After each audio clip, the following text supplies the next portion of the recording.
Madam ఎలా చూడాలి Krishnalanka lockup death, Sai Krishna lockup death సంబంధించినటువంటి ఇష్యూలో అసలు ఏం జరిగింది అనుకుంటున్నారు? ఏం జరిగింది? అసలు లాకప్ డెత్ కాకుండా డెడ్ బాడీని కూడా మాయం చేశారు. అసలు ఎలా చూడాలి ఈ అంశాన్ని? అంటే పోలీసు వ్యవస్థ ఇంత నిస్సిగ్గుగా, ఇంత నిర్లజ్జగా వ్యవహరిస్తోందా?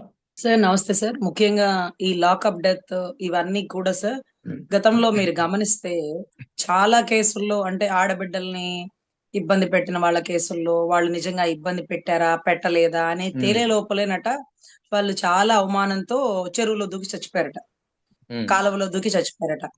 సో ఇలాగా గతంలో హోంశాఖ మంత్రి గారు గాని అక్కడ ఉండే పోలీస్ శాఖలు గాని చెప్తుంటే ఉమ్, ఏంటిది, వాళ్ళు తప్పు చేసినారో ఒప్పు చేసినారో కోర్టుకు తీసుకురావాలి, సాక్ష్యాలు నిరూపించుకోవాలి, ఉమ్. దాన్ని బట్టి కదా శిక్షలు.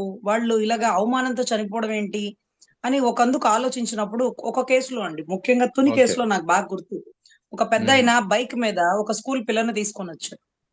అలా ఉమ్, అమ్మాయి 2-3 సార్లు గతంలో కూడా వచ్చిందట ఈ పెద్ద ఆయనతో పాటు. ఉమ్. అవి ఇవి కావాల్సినన్ని కొనిపిస్తానంటూ అతను ఆ అమ్మాయిని లోబరుచుకున్నాడు, తప్పు చేసినాడు, ఏదో జరుగుతూ ఉంది అక్కడ. రైట్. అయితే అతను ఇమ్మీడియట్ గా కస్టడీలోకి తీసుకోవాలి, తగు చర్యలు తీసుకోవాలి.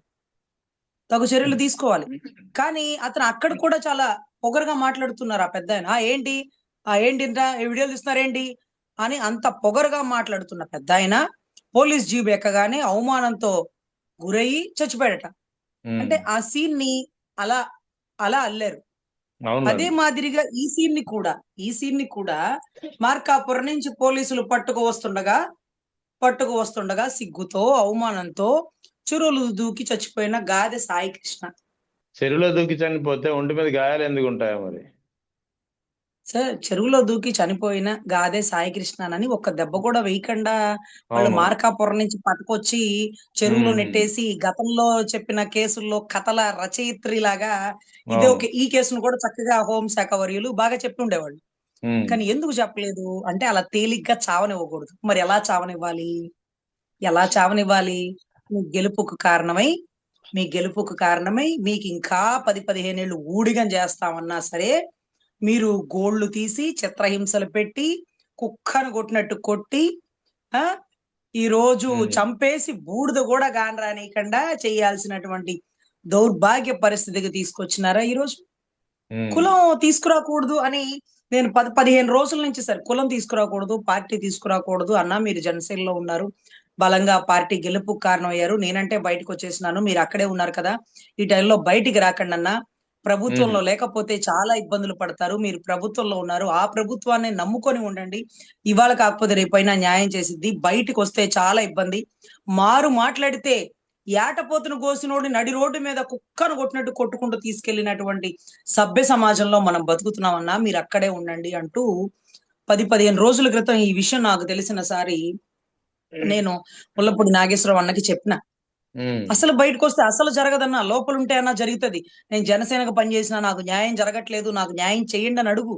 నువ్వు బయటకు వస్తే నువ్వు వైసీపీ కోవర్ట్వి, వైసీపీ మనిషివి అంటూ నీకు ముద్ర వేసేస్తారన్నా. ఒక కుక్కని ఉమ్, చంపాలంటే వాళ్ళకు ఉండే ఆయుధం ఆ కుక్కని పిచ్చి కుక్క అని చెప్పి చంపేస్తారు. పుట్టి కుక్కని ఉమ్, చంపితే దారిని పోయేవాడికి కూడా జాలనిపించిద్దిగా. పిచ్చి కుక్కని సారి చంపుతుంది, లేకపోతే అందరినీ గరిసేసిద్ది అంటే సరేలే పోనీలేబ్బా చంపనీలేబ్బా అని అనుకుంటారన్నా అని కూడా చెప్పాను సార్. అయితే 10-15 రోజుల నుంచి అంతకు ముందు నుంచి కూడా తను ఒక రకమైన ధోరణితో ఆ టీవీ ఛానల్లో ఈ టీవీ ఛానల్లో ఆ పోలీసు వాళ్ళను ఈ పోలీసు వాళ్ళను ఆ పార్టీ వాళ్ళను ఈ పార్టీ వాళ్ళను అందరినీ ఆశ్రయిస్తానే ఉన్నాడు.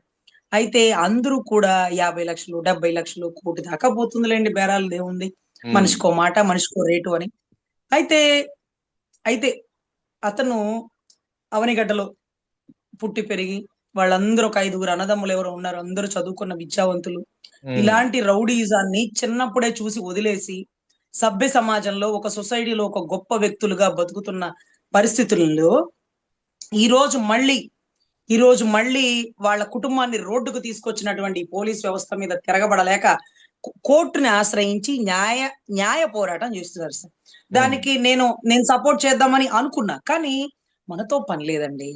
వాళ్ళు చదువుకున్న విద్యావంతులు, అందులో ఉమ్. నా కుటుంబంలో ఒక బిడ్డ హైకోర్టు న్యాయవాది కూడా ఉన్నారు. ఓకే. అంటే ఇప్పుడు జనసేన వాళ్ళకి మనం ఏమన్నా సపోర్ట్ చేసినాం అనుకోండి, ఉమ్, మన జనసేన వాళ్ళని రెచ్చగొట్టి వాళ్ళని వైసీపీ వైపు తిప్పుకుంటుంది అంటారు. మాకేం పని?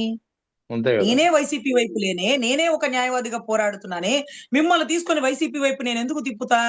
అయినా మీకేంటబ్బా ఒకళ్ళు సహాయం చేసేది, ఒకళ్ళు మీకోసం నిలబడేది?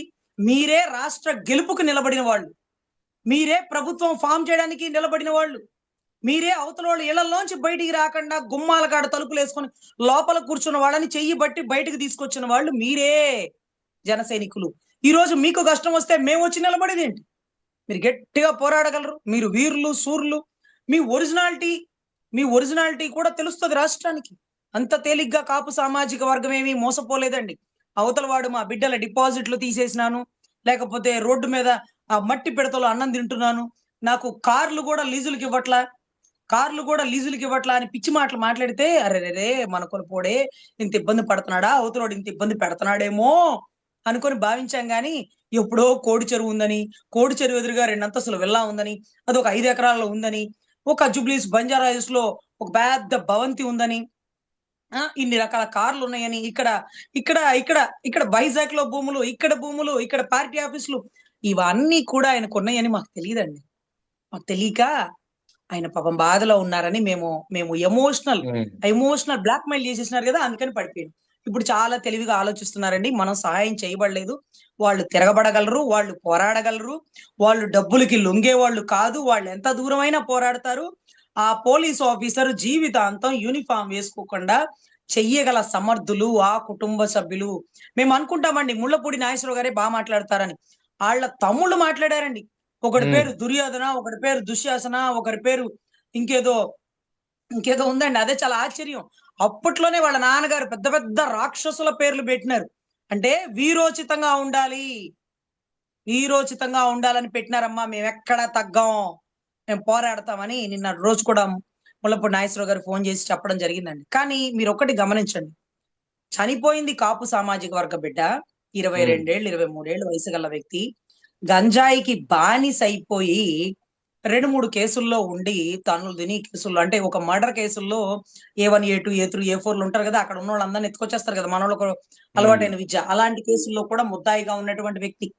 అంటే ఇవాళ రోజు టీడీపీ సోషల్ మీడియా నుంచి వస్తున్న ట్రోలింగ్, జనసేన సోషల్ మీడియా నుంచి వస్తున్న ట్రోలింగ్స్ ఏమంటే, ఒక 20 కేసుల్లో ఉన్నాడు, 30 కేసుల్లో ఉన్నాడు, ఇంటర్నేషనల్ స్మగ్లర్, ఇంటర్నేషనల్ తీవ్రవాది అంటుంటే, అలాంటి ఇంటర్నేషనల్ తీవ్రవాదిని, స్మగ్లర్ ని ప్రభుత్వం రాగానే ఎందుకు పట్టుకొని లోపలేలా? ఏమ్మా, ఎందుకు పట్టుకొని లోపలేలా? ఆ కాదు ఒకటి స్మగ్లర్ ని మేడం, అసలు పట్టుకున్నామని చాలా కాదు, సాయి కృష్ణ వాస్తవానికి సాయి కృష్ణ పోలీసులు ఎందుకు తీసుకెళ్ళినట్టు, ఏ ఆరోపణపై, ఏ ఫిర్యాదుపై అతన్ని తీసుకెళ్లారు పోలీసులు? అబ్బా, మంచి ప్రశ్న అడిగినాడు సార్. అదే ఇప్పటి వరకు ఎవరు రేస్ చేసిన ప్రశ్న నిజంగానే. ఉమ్. ఎందుకంటే ఎప్పుడో ఉన్న కేసులు మార్కాపురంలో అతను పని మానుకొని, అంటే ఇక్కడ ఉమ్. ఇలాంటి పనులన్నీ ఏమి చేయకుండా చక్కగా అక్కడికి వెళ్ళి అతను ఏదో జొమాటోలోనే ఎక్కడో పని చేసుకుంటూ బతుకుతున్నాడు. కుటుంబంలో వాళ్ళు అవును. కూడా ఇతను మారాలి, ఇతనిలో మార్పు రావాలని చాలానే దూరం పెట్టారు. అతను మారు మనసు పొంది అతను బతుకుతుండగా జొమాటోలో పని చేసుకుండగా అతను ఏ కారణంతో తీసుకెళ్లారు, ఏ ఉమ్. గ్రౌండ్ తో తీసుకెళ్లారు? Note this pure point your honour. పాత కేసుల్లో తీసుకెళ్లారా? వారెంట్ పెండింగ్ ఉందని అరెస్ట్ చేయడానికి తీసుకెళ్లారా? వారెంట్ పెండింగ్ ఉండని కోర్టు నుంచి నోటీస్ వస్తే వారెంట్ తో పాటు, అంటే ఎవరినైతే వ్యక్తిని అరెస్ట్ చేసి ఇమీడియట్ గా వితిన్ 24 అవర్స్ కాదండి, వారెంట్ ఉమ్. పెండింగ్ ఉన్న వాళ్ళకి 24 గంటల టైం ఉండదు, ఇమీడియట్ గా పట్టుకోవాలి, అవును, కోర్టులో సబ్మిట్ ఇమీడియట్ గా చేసేయాలి. పట్టుకెళ్తారు. అవును. ఏదన్నా ఎఫ్ఐఆర్ నమోదు చేస్తే కొంచెం ఆ స్టేషన్ లో ఎంక్వైరీ అది ఉంటది, 24 గంటల వరకు టైం తీసుకొని 24 గంటల లోపు కోర్టుకు సబ్మిట్ చేయాలి. వారెంట్ పెండింగ్ ఉన్న ముద్దాయిని మాత్రం ఇమీడియట్ గా ట్రేస్ అవుట్ చేయడం, కోర్టులో సబ్మిట్ చేయడం, పెద్ద గ్యాప్ ఉండకూడదు. అపరాత్రులైనా సరే సరే. జడ్జి గారు తలుపులు కొట్టి ఓకే. అప్పటికప్పుడు సబ్మిట్ చేస్తారు. మరి ఓకే. ఎందుకు తీసుకెళ్ళినాడో ఆశ్చర్యం. తీసుకెళ్లి కోర్టులో సబ్మిట్ చేయలేదు, స్టేషన్ లో పెట్టాడు, నీ కొడుకు చచ్చిపోయాడు అనుకో, దండ రెడీ చేసుకో అన్నారు. నిన్న మొన్న చెప్తున్నారు ముళ్ళపూడి నాగేశ్వరరావు గారు, ఇవాళ కూడా మార్నింగ్ సాక్షిలో అది చెప్తుంటే విన్నాను. అతను అంటే గదిలో పెట్టి కొడితే పిల్లి కూడా పులైద్దన్నట్టుగా నా మేనల్లుడిని సిఐ గారు దారుణంగా కొట్టారు. అప్పుడు నా మేనల్లుడు కోపంతో ఆ సిఐని చంప మీద కొట్టాడట. ఆ ఉహు. కోపంతో సిఐ నా మేనల్లుడిని చంపేశాడు అని అంటున్నారు. కానీ ఉమ్. నమ్మకండి సార్, ఉమ్. అస్సలు నమ్మకండి. ఎందుకంటే ఒక కానిస్టేబుల్ పైనున్న ఎస్ఐకి చెప్పకుండా ఎవరిని పట్టుకోడు. ఒక ఎస్ఐ పైనున్న సిఐ చెప్పకుండా ఏ ఎఫ్ఐఆర్ నమోదు చేయడు. ఏ సిఐ అయినా డిఎస్పీకి చెప్పకుండా అతన్ని అరెస్ట్ చేయడు. ఏ డిఎస్పీ అయినా ఎస్పీకి చెప్పకుండా కోర్టులో ప్రొడ్యూసులు చేయడు. ఇలాంటి డిసిప్లినరీ వ్యవస్థలో ఇలా చెప్పులతో కొట్టినా, చేతులతో కొట్టినా, లాఠీలతో కొట్టినా పోలీసు వాళ్ళు వాళ్ళ పరిధి దాటి ప్రవర్తించరు.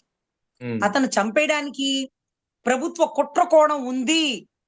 విజయవాడ నడిబొడ్డులో కృష్ణలంక పోలీస్ స్టేషన్ లో ఒక కాపోడిని లాకప్ డెత్ చేసేంత దమ్ము ధైర్యం ఏ పోలీసోడికి లేదు, ఏ ప్రభుత్వంలో కూడా లేదు. కానీ ఒక కాపోడుతో ఇంకొక కాపోడిని చంపించి మాలాంటి వాళ్ళు రోడ్డు మీదకి వచ్చి ధర్నాలు చేయాలని, దీంట్లో కులం రొచ్చు దింపాలని కుట్ర కోణంతో చేసినటువంటి ప్రభుత్వానికి చెప్తున్నాం, చెప్పులతో కొడతారు సమాధానం, చేత్తో కాదు. ఈ రోజు 22 ఏళ్ల వాడిని చంపేస్తూ వాడి మీద 20 కేసులు 30 కేసులు ఉన్నాయని మీరు ప్రోపగండలు చేస్తారా? ఎన్ని కేసులు ఉన్నా బయట తీయండి, నెట్ లో కొట్టండి, అతని పేరుతో ఏమేం పెండింగ్ ఉన్నాయో చూపిస్తారు. అంటే ఒక కుక్కని చంపేస్తూ దాని మీద పిచ్చి కుక్కని ముద్ర వేయాలని చూస్తున్నారా? మీరు చింతమనేని ప్రభాకర్ గారి మీద ఎన్ని కేసులు ఉన్నాయమ్మా? ఎన్ని కేసులు ఉన్నాయి? 60, 70, 80, 90? శిశుబాలుడు 100 తప్పుల్లాగా 90 నుంచి ఇంక దగ్గరలోకి వచ్చేసినాడేమో చూడండి. అలాంటి వాడు తప్ప తాగి వయసు ఎరిగిన వాడు ఎమ్మెల్యే రాజ్యాంగం మీద ప్రమాణం చేసి ఒక లాయర్ ఇంటికి వెళ్ళి తొడలు కొట్టి బుల్డోజర్ తో ఇల్లు పగలగొడతా సంపుతానంటే గౌరవ హోంశాఖ మంత్రి వర్యులు ఒక రిపోర్టర్ అడిగిన ప్రశ్నకి, అయ్యా ఏం చేయాలో పోలీసు వాళ్ళకి తెలుసండి, వాళ్ళకి ఏది తప్పు ఏది ఒప్పు ఆలోచిస్తారు, మీకు నాకేం తెలుసు, మీకు నాకేం తెలుసండి, నువ్వెందుకు కూర్చున్నావు అక్కడ? ఏం చేయనని కూర్చున్నావు? ఏమి తెలియనప్పుడు ఎందుకు కూర్చున్నావు? కళ్ళ ముందు జరిగింది తప్ప ఒప్ప నీకు తెలియదా? నువ్వేడ చదువుకున్నావు? ఏం చదువుకున్నావు? అరే అవతలోడు ఏం జరిగినా కదా వాళ్ళ ఇళ్ల మీదకి నువ్వు పోకూడదే. అలాంటి ఒక ఎమ్మెల్యే నువ్వు పోవడం, నీ కోసం 10-20 మంది పోలీసులు నిన్ను ఆపడం, వాళ్ళ ఇళ్ళలోంచి ఇనప కంచెల్ లాంటి ఐరన్ ఫెన్సింగ్లు పగలగొట్టడానికి నువ్వు ప్రయత్నించడం, నీ కంటికి తప్పు ఒప్పో కూడా తెలియదా తల్లి? తెలియదా తల్లి? పోలీసు వాళ్ళు చూసుకుంటారంట, ఏ తప్పు ఒప్పో మీకు నాకు ఎలా తెలుస్తుందండి? పోలీసు వాడికి తెలుస్తుంది. పోలీసు వాళ్ళు కేసులు కడతారని నువ్వు చెప్తుంటే ఆ శాఖలో ఎందుకున్నావు? హోంమంత్రికి ఎందుకున్నావు? అక్కడెందుకు కూర్చున్నావు? అక్కడ లేచి వెళ్ళిపోతే ఆ ప్రశ్న నేను అడిగుండేవాళ్ళు కాదుగా, పోలీసు వాళ్ళు అడిగుండేవాళ్ళుగమ్మా. సమాధానం తెలియనప్పుడు ఏ ప్రశ్నలకి సమాధానం చెప్పడానికని కూర్చున్నావు నువ్వు అక్కడ? దారుణం అండి. అసలు ఒక చింతమనేని ప్రభాకర్ ఒక లాయర్ ఇంటి మీద దాడి చేస్తే ఏం చెయ్యాలో, ఏది తప్పో ఏది ఒప్పో తెలియదంట. నీ హోం గార్డ్ ని పిలువు, నీ జీపు డ్రైవర్ ని పిలువు, ఏం చేయాలో ఏం తప్పో చెప్తాడు. అతనికి తెలిసినంతలో పావలా కూడా నీకు తెలియదంటున్నావే. అంటే మీ ఓడైతే ఒక లెక్క, మీ చౌదరులు అయితే ఒక లెక్క, మీ కమ్మోడైతే ఒక లెక్క అని రాష్ట్ర ప్రజలు అనుకుంటున్నారు. వాళ్ళని మీరు కాపాడతారనుకుంటున్నారు. అరే అలాంటి ధోరణి వచ్చేస్తుందమ్మా, కులభావన వచ్చేస్తుంది. వాళ్ళోళ్ళు అయితే వాళ్ళు కాపాడుకుంటారు, వాళ్ళోళ్ళు తాగి వీరంగం చేసినా వాళ్ళు ఏమనుకోరు. ప్రభుత్వంలో వాళ్ళు ఉన్నారు, వాళ్ళు పెద్ద కులం అని చెప్పుకుంటున్నారు తల్లి. మేమనట్లేదమ్మా, మేమంత ధైర్య సాహసాలు చేయలేని వారు మేమనం. కానీ మా కాపోడిని మాత్రం 22 కేసులని దొంగ కేసులు మీరు ప్రోపగాండ చేస్తున్నారు. వాడి మీద ఉన్న 2-3 కేసులేనంట. ముళ్ళపూడి నాగేశ్వరరావు గారు ఓపెన్ ఛాలెంజ్ అడుగుతున్నారు, నిరూపించండిరా. సిగ్గులేదురా మీకు? మా పిల్లగాడిని అట్లా చూపిస్తారా మీరు? మారిపోయి ఏడో మార్కాపురంలో బతుకుతున్నాడిని ఎత్తకొచ్చి కుక్కను కొట్టినట్టు కొత్తి గోల్డ్ బీకి నర రూపంగా చంపి బూడిద చేస్తారా మీరు అని ఆయన అడుగుతున్నారండి. సార్ దీంట్లో మనం ఇన్వాల్వ్మెంట్ అస్సలు ఉండకూడదండి. ఎందుకంటే ఆయన చదువుకున్న విద్యావంతులు, 5-6 చదువుకున్న పిల్లలు ఉన్నారు, వాళ్ళ కుటుంబంలో హైకోర్టు లాయర్లు ఉన్నారు, వాళ్ళ అన్నలు దుర్యోధన దుశ్శాసనులు. వాళ్ళు మాట్లాడడం బిగిన్ చేస్తే మీరు నేను కూడా సమాధానం చెప్పలేము. గొప్ప వాక్చాతుర్యం గల వాళ్ళు. అలాంటి వాళ్ళ సమస్యను వాళ్ళు ఎదుర్కొంటారు, వాళ్ళు పోరాడతారు. మన అవసరం వచ్చిన రోజున తల్లి రామ్మ అంటే పిలుస్తాడు. ఎందుకంటే 10-15 రోజుల క్రితం నన్ను ఫోన్ చేసినప్పుడు, అన్నా అక్కడున్న జనసేన వాళ్ళకి చెప్పన్నా సాయం చేస్తారన్నా అంటే, వాళ్ళు రేట్లు మాట్లాడుతున్నారు తల్లి, నువ్వైతే గట్టిగా పోరాడతావని నీకు చెప్పినానమ్మా అని నాకు ఫోన్ చేసినారు సార్.